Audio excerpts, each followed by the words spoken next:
Olá, turminha, tudo bem? Então, vamos nossa segunda semana de aulas não presenciais, devido a nossa condição aí, mas vamos tentar fazer isso aí da melhor forma possível. Eu não vou usar o quadro, eu vou usar a tela do computador com um livro, porque eu imagino que vocês vão conseguir se localizar melhor, tudo bem? Nós estamos no capítulo 3, falando sobre a Eurásia.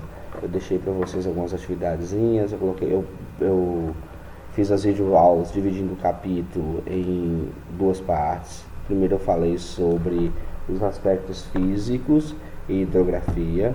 Tem duas perguntinhas aí para vocês responderem, né? Duas paginazinhas aí. Que a primeira é: existem dois países transcontinentais, ou seja, que possuem uma parte do território da Ásia e outro na Europa, desculpa. A resposta seria Rússia e Turquia.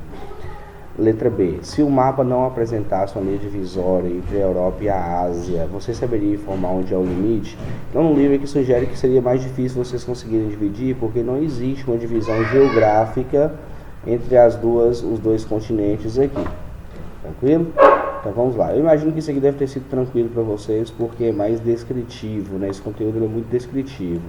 Essa partezinha aqui, é importante vocês lembrarem dessas questões das placas tectônicas aqui, ó, e o Círculo de Fogo do Pacífico, né? Eu expliquei na videoaula por que essa região aqui é chamada de Círculo de Fogo, por causa do encontro dessas quatro placas tectônicas.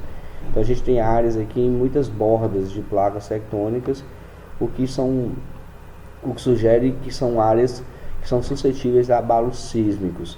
Bacana? Importante vocês observarem também que o surgimento dessas cadeias de montanhas aqui, ó, elas são decorrentes dos encontros das placas tectônicas nessa região aqui. Bacana? Então vamos seguir aí. Aí aqui tem umas perguntinhas sobre a questão da hidrografia. Vocês leram que vocês descobriram que na Eurásia a gente tem uma hidrografia muito rica e que essa hidrografia ela é muito aproveitada como hidrovias, né, para o transporte de riquezas, transporte de pessoas. Aqui está falando sobre o transporte hidroviário brasileiro e faz uma abordagem sobre o fato de a gente não utilizar esse potencial econômico que a gente tem. E tem duas perguntinhas aqui. Pergunta 1. Por que os rios europeus contribuem mais para a economia local do que os rios brasileiros? Então, uma das razões é porque os rios de lá são usados para o transporte de mercadorias e pessoas, enquanto o nosso transporte aqui ele é muito pouco utilizado para essa finalidade. Questão 2. Reflita se o transporte hidroviário é uma alternativa eficiente para o território que possui redes hidrográficas com rios de grande porte.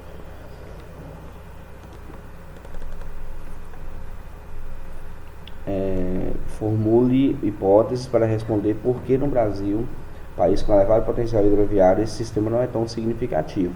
Então, uma das razões para isso é o fato de a gente não ter grandes investimentos nessa infraestrutura de transporte.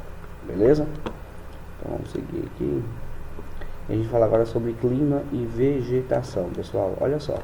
Falar sobre clima e vegetação da Ásia, é importante vocês lembrarem daquilo que vocês aprenderam desde o 6º ano. Primeiro, sobre as questões latitudinais.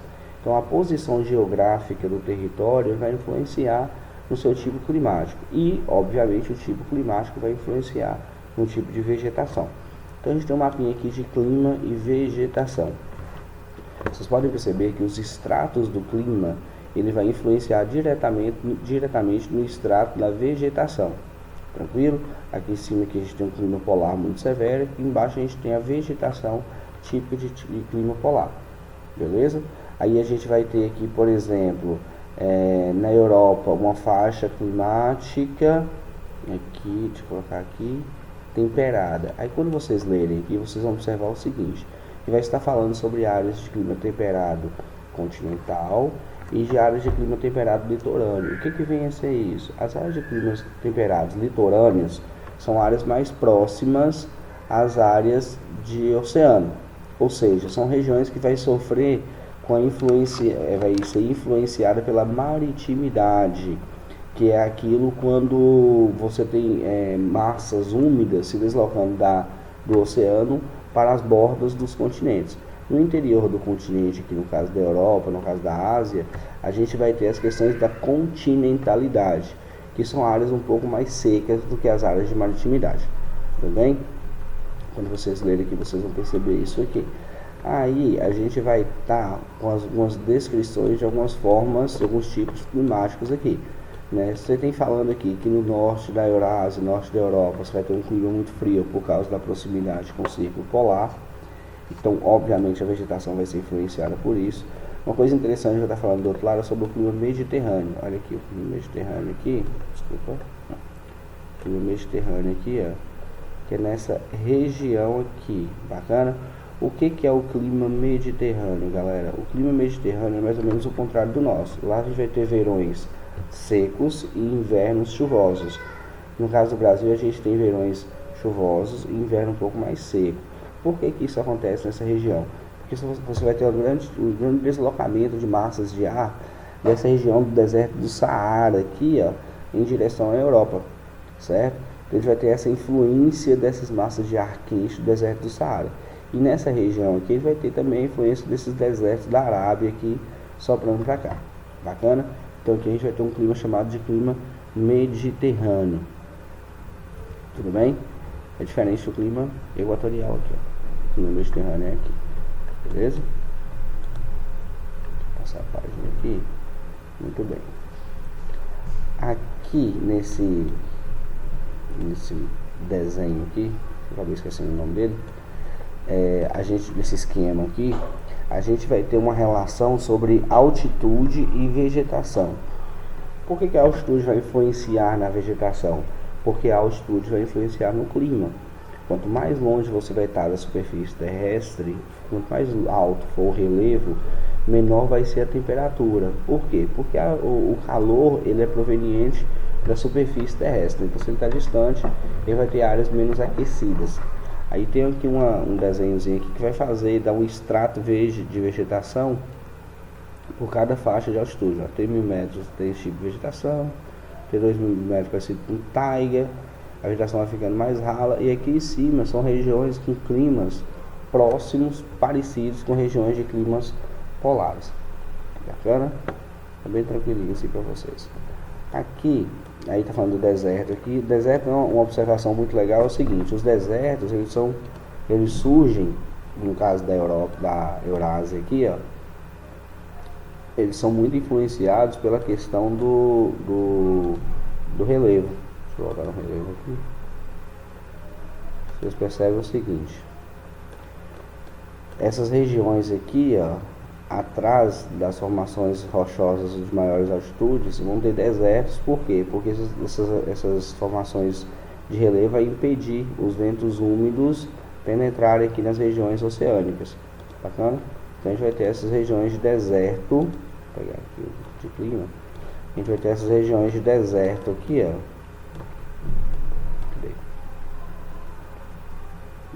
As regiões de deserto aqui, ó, sempre atrás das formações de montanhas, beleza? Não é o único fator que vai fazer surgir deserto, não, mas no caso da Eurásia é um dos fatores que faz surgir esses desertos aí. Bacana? Vocês vão ler aqui, vão entrar na descriçãozinha aqui de deserto e tal. No final aqui fala que são um clima tropical úmido, que é aquele lá do cantinho da Indonésia, porque está mais próximo à linha do Equador, é uma região que chove bastante. É um clima muito parecido com o clima da floresta amazônica. A vegetação também é parecida com a floresta amazônica. É uma vegetação muito rica em biodiversidade. Esse climograma, eu queria que vocês focassem, enfatizassem e entendessem ele, porque é bem importante. Isso aqui sempre cai em questõezinhas, até de Enem já vi caindo, que é saber fazer a interpretação dele. O que é um climograma? Certamente vocês já ouviram um climograma já. O climograma é um gráfico com duas informações ao mesmo tempo. Você tem a linha aqui que vai te dar a temperatura média durante o ano, e a gente tem as barrinhas que vai dar pra gente a precipitação média durante o ano. Bacana? Então vocês vão conseguir fazer uma análise aí, se o lugar é muito chuvoso, se o lugar é frio, se o lugar é mais quente. Bacana? Através desse climograma a gente consegue fazer essas interpretaçõezinhas aí. Aí tem uma perguntinha aqui que vocês vão responder pra gente depois. Muito bem.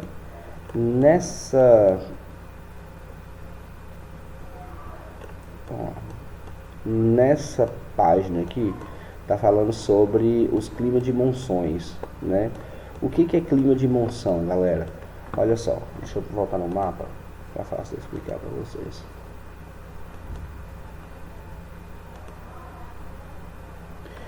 Durante o inverno, nessa região da Índia, a gente vai ter um aumento da pressão atmosférica nesse lugar aqui, impedindo que as massas de ar se desloquem do oceano para o continente. As massas o vento vai soprar do continente para o oceano, certo? Durante o verão, o aumento da temperatura do oceano e a redução da pressão atmosférica aqui vai inverter essa movimentação dos ventos. Então você vai ter uma intensificação dos ventos que sopram do sul aqui do oceano para o continente, principalmente na Índia. Somado isso à barreira geográfica que o Himalaia faz, você vai ter uma intensificação da precipitação aqui nessa região.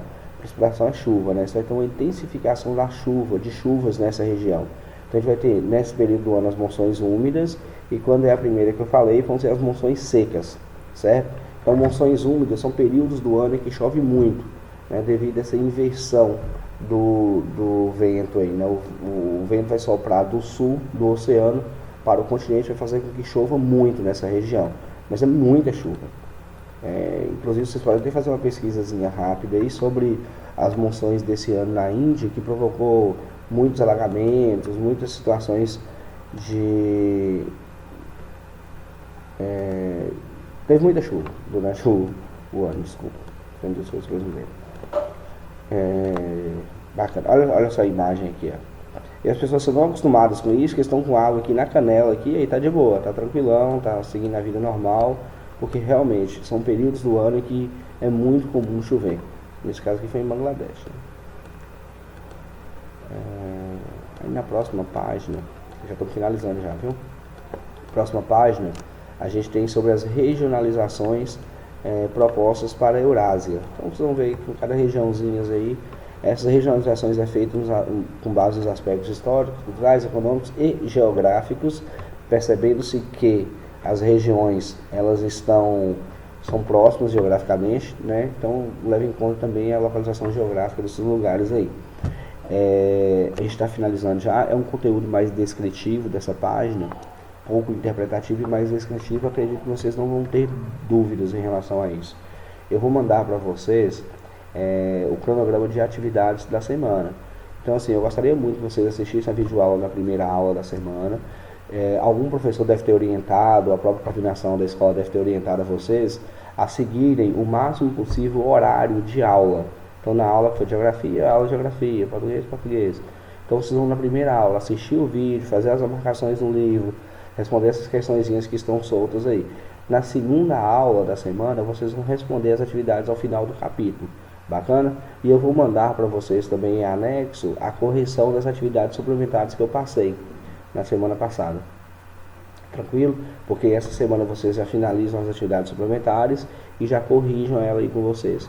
A outra coisa que eu estou mandando junto com o cronograma de atividades, eu estou mandando um link para vocês entrarem, é só vocês copiarem ali e colarem, e se tiver alguma dúvida, vocês mandarem para mim essas dúvidas. Bacana para a gente ter esse feedback aí, para vocês terem dúvida, eu vou mandando, vou respondendo, para a gente conseguir concretizar o conhecimento nosso.